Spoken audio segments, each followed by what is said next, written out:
बिस्मिल्लाहिर्रहमानिर्रहीम। अस्सलाम वालेकुम। Welcome to my channel. मैं हूं शमशेर ख़ान और आप देख रहे हैं एचबी टीवी। मसूड़ों की कमज़ोरी मुंह की सबसे अहम बीमारियों में से एक है, लेकिन इसकी अलामात फौरी तौर पर नज़र नहीं आती, जिसकी वजह से मसूड़े सूज जाते हैं और अक्सर दांत साफ़ करते वक्त खून भी बहने लगता है और दांत पीले भी होना शुरू हो जाते हैं।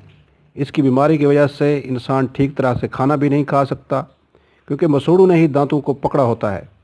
जब मसूड़े ही कमज़ोर होंगे तो दांत भी हिलना शुरू हो जाएंगे। इसीलिए मसूड़ों का मजबूत होना बहुत ज़रूरी है, क्योंकि इस मर्ज़ का इलाज पहले ही मरहले में कर लेना चाहिए, वरना जब यह मर्ज़ बढ़ता है तो पायोरिया की सूरत इख्तियार कर लेता है।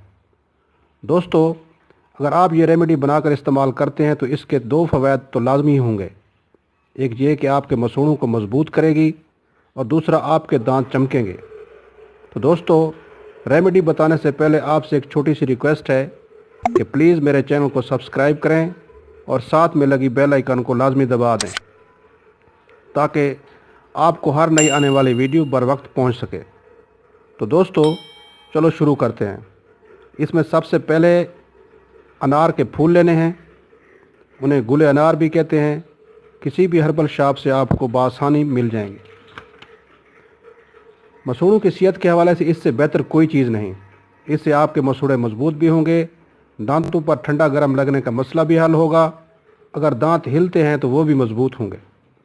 गुले अनार आपने एक प्याली लेकर बारीक पीस लेना है और इसे अपने पास महफूज कर लेना है।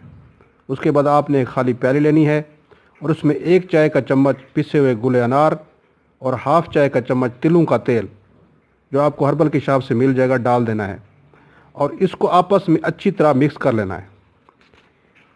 जब ये मिक्स हो जाए तो उंगली की मदद से अपने दांतों और मसूड़ों पर मंजन की तरह लगाएं।